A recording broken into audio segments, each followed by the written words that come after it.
win there in the Mediterranean. No wonder our yachties had a bit of trouble. Mitch Booth there in the Tornado class, but they did finish a creditable third and a bronze medal for them. The final of the women's 200 will be run later this afternoon, Barcelona time, and what a race that will be.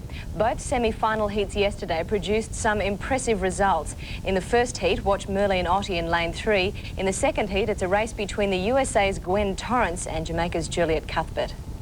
Grace Jackson goes from lane 1, fellow Jamaican. In lane 2, Melinda of South Africa. In lane 3, Merlene Ottey. In 4, Galina Malchigina. In 5, Karlek Goydry. In 6, Pauline Davis of the Bahamas. In 7, Silke Knoll of Germany. And then 8, Sisko Hanyorki of Finland. Well, we've seen some fast running tonight. Pretty sure we'll see some more fast running by Merlene Ottey. I think she's got a point to prove. People have labelled her a failure. This is probably a better event at 32 years of age. So Ottey from 3. Malchigina will give her something to run out, and so will Goydry. Jackson unsuited by lane 1. Set. Away. Ottey got a smooth start. Malchigina was away slowly for her. Goydry went out hard. Ottey's run the bend brilliantly. Jackson back in last placing. Davis blown away. Ottey leads into the straight from Malchigina. Goydry, Knoll running well. Ottey looks supreme. She's away from Goydry and Malchigina. Ottey a metre in front. It's going to be a fast run. Second Goydry, third Malchigina, 22.12. Ottey first, and she set it up in the first 100 metres. Put herself in the right position, and it's a very good run because they're running into a 1.6 metre headwind. Very fast indeed. Ottey from lane 3, third from the right, quickly has Malchigina. Goydry has gone hard in 5. Ottey putting herself in front on the bend, and Jackson struggling in lane 1. It was all over bar the straight. When she got to here, she started to tighten a little bit, and the overall time, although it was into a headwind, wasn't all that particularly quick. She eases down a little bit now, but to me it's still not a convincing winning run for an Olympic gold medal. Goydry second, Malchigina third, and Jackson has qualified in 4th, so already 2 Jamaicans through. I think we'll get another one in the next semi-final. So John Walker not completely convinced about Merlene Ottey's form after the first semi. As we look at them from above, Ottey clearly a metre in front at this stage from Goydry as they go over the line. Malchigina third, and 4th is Jackson. Melinda Gainsford, the Australian, running from lane 8 in the biggest race of her life, the 20-year-old, in this semi-final. It's Juliet Cuthbert from lane 5. Lane 2 is vacant. There's Cuthbert, who was second in the 100 metres final. Gwen Torrance, 4th in the 100 metres final, 2nd in this event at the World Championships last year. On the inside, Onyali of Nigeria, who was a finalist in the 100 metres. Lane 2 vacant. In 3, Torrance of the United States. 4, Finn of the United States, their third 200-metre runner. In 5, Cuthbert of Jamaica. In 6, Privalova, there's Cuthbert. 7, Stout of Great Britain. And 8, Melinda Gainsford, just 20 years of age. She's 3 years younger than any other semi-finalist. So it's been a great performance by Melinda. First 4 to go through. And all she can hope for here is to run close to the best time she's ever run, because she's in the silk department. Almost set. Yes, sir. Away. Torrance got a good start. Cuthbert away well. Gainsford got a good start in lane 8. Privalova's gone out very hard. Privalova, Cuthbert and Torrance are showing out. Gainsford's run a good first 100. It's Cuthbert just shading Privalova. Torrance and Finn, and behind those Onyali. Cuthbert clear though. Torrance coming at her hard. Cuthbert, Torrance going to it. Torrance just beats Cuthbert. 21.73. Privalova third. Oh, great run into a minus 0.1. Well, the only women that have run faster are Florence Griffith-Joyner, Merlene Ottey, Marita Koch, Heike Dressler and Grace Jackson. It's really in the silk department. 21.73.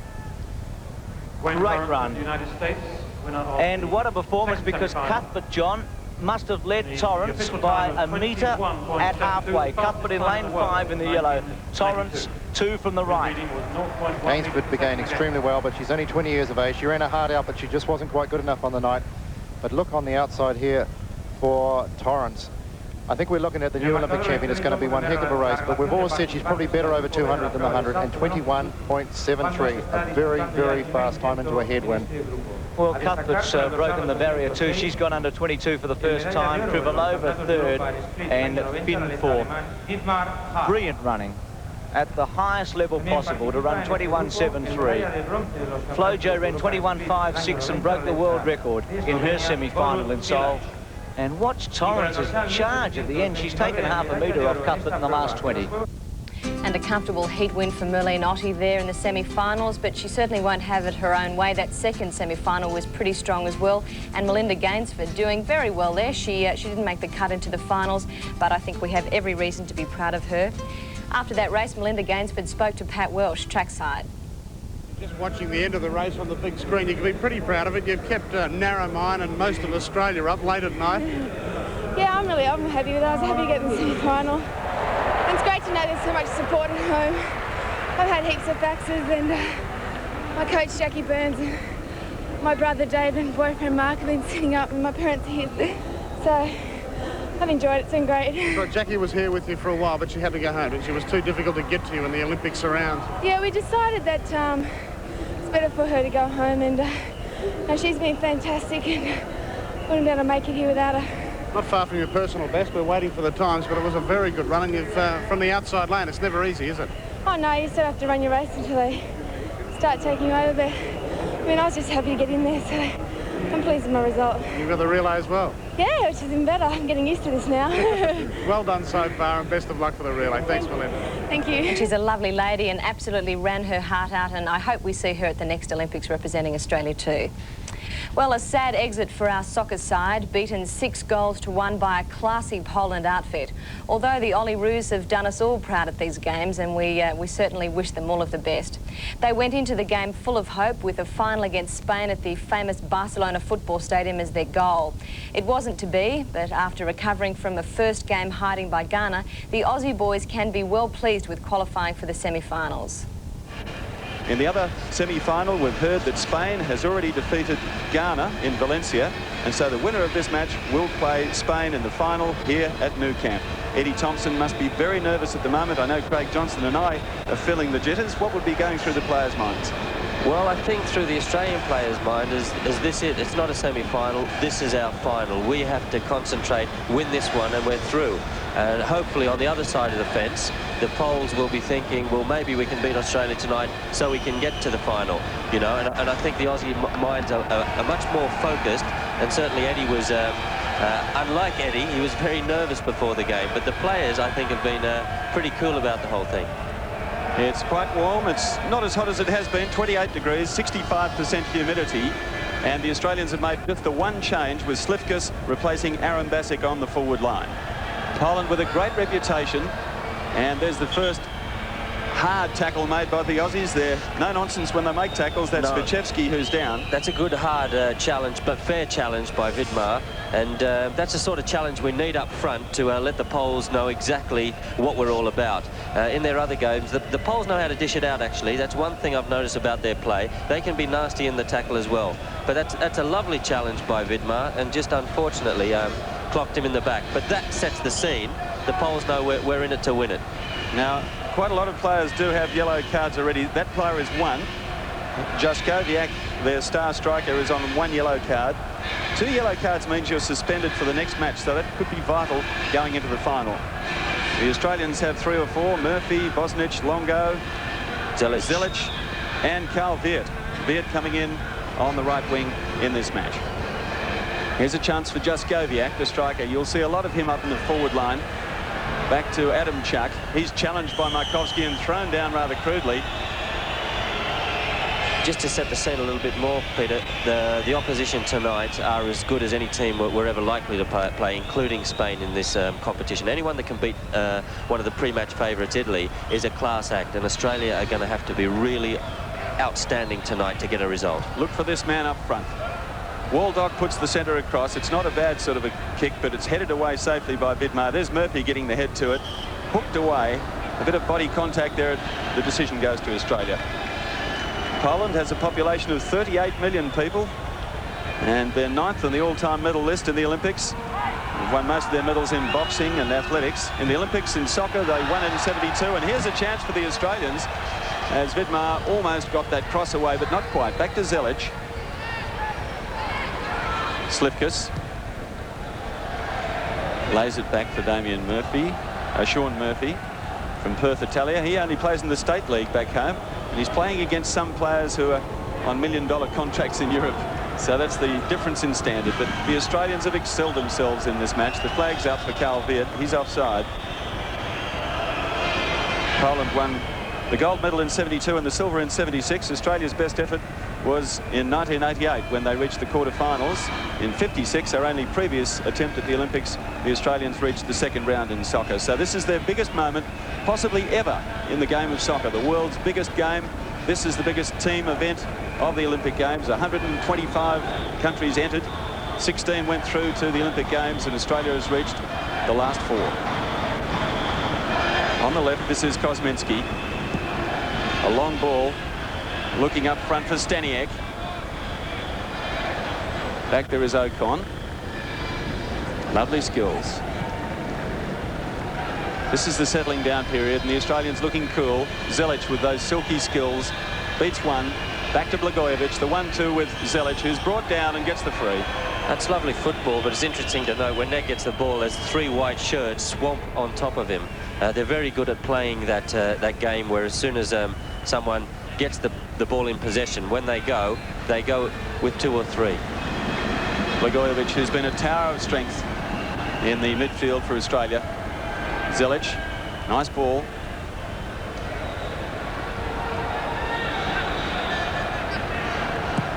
Murphy looking up front for Carl Viet. Couldn't find him. Eddie Thompson, I feel, bringing in Viet for either Aaron Bassick or Seal. I think he feels that Viet can actually hold the ball up in the centre forward position so that they can get support from midfield, whereas I think Eddie's been a little bit disappointed in the 2 other lads that up to now they haven't been able to do that. Let's see how Carl Viet goes today. Congratulations to our hockey boys for their win. They're through to the final, of course, and we've got a tremendous number of the Olympic team sitting around us here. So Samantha Riley, Susie O'Neill, some of the cycling teamers. There's a breakaway by Vidmar. Cheer from the green and gold around us, but it's short-lived. Tony Vidmar, who scored 2 goals in this tournament, and he's just signed last night, in fact, with a Belgian First Division team. It's KFC Germinal Ekeren. So another Australian going to the big time.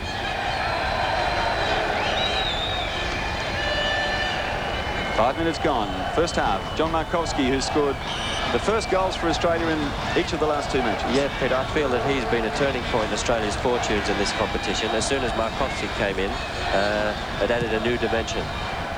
And a cross off the head of Zelic. That's good play from Australia.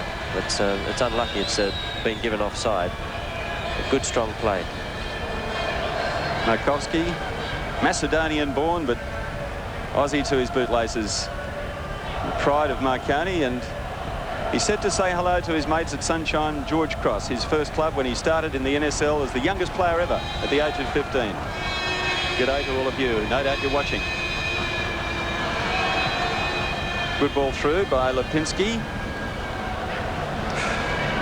Up front is Staniak, Brezcek. Jaskowiak gets a foot to it, but it goes over the Australian goal line. And Jaskowiak, who's been their star striker, down, slow to get to his feet. He's scored 4 goals so far, second highest in the tournament. He's an ace, given the chance. Both their strikers, he and Brezcek, are very, very fast. Jaskowiak's just been given a big contract for Sporting Lisbon with Bobby Robson, the manager, so obviously a big future for him. The corner kick going straight across the face of goals, untouched. Again, Australia showing a little bit of a hesitance in the back 4. I was a bit worried about them during the last game against Sweden. That's Waldock, who made the cross. All of these Polish players do play in Poland. Janusz Wojcik, the coach, has done a marvellous job with them. In fact, they've been sponsored by an American millionaire of Polish descent who lives in the States, but he's taken this team on as his project, and how well they've done for him. Push in the back for Damien Murray. He'll get the free. And this Australian side, Craig, well, they've been a revelation, haven't they? Absolutely. Murphy. Vidmar, or at least Viet. Back to Zelic. He's in trouble, but he has Vidmar with him. Slips it back to Carl Viet. The Adelaide striker slips over, loses possession. Now Poland on the fast break. Jaskowiak's challenged by Blagojevic. Comes across in midfield. Brezcek gets it away to Jaskowiak, trying to get the cross in. He's challenged by Vidmar. There's pushing and shoving going on. He's very fast, Jaskowiak, but so too is Tony Vidmar. Here's the replay. In fact, it was Paul Ocon, number 8. Again, we're so high up in the gantry here. We're like up with the pigeons. It's very difficult to see the numbers of the shirts on the players. It's a huge stadium.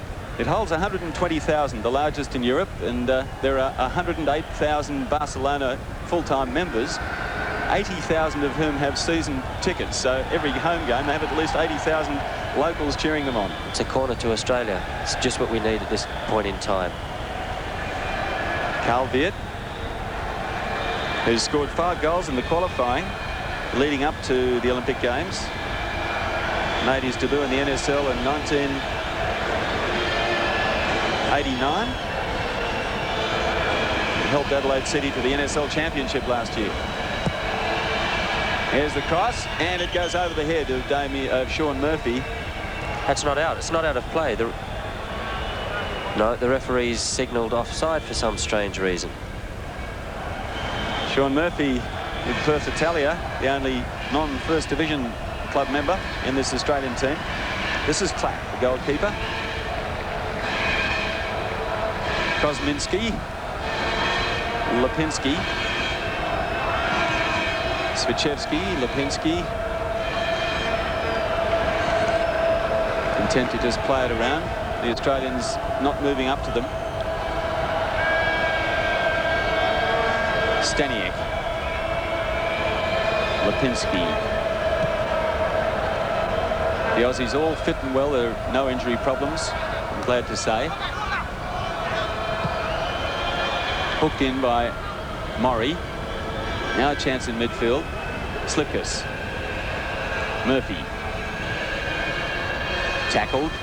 Comes away to Dominic Longo. Now Blagojevic. Blagojevic with a bit of a space, trying to find Ned Zelic on the right. 10 minutes gone, no score.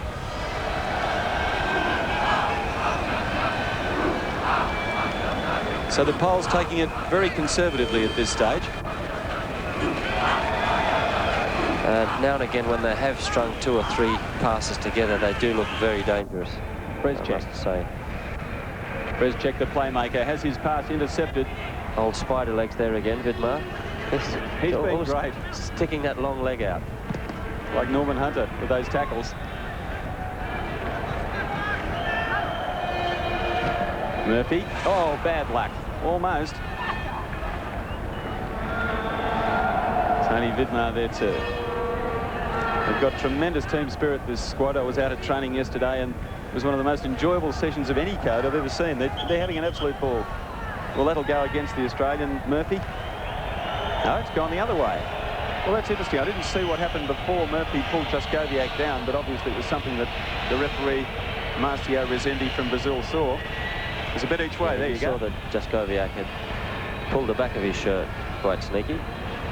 Oh, nice pass from Markowski. That's why he's been selected. But the through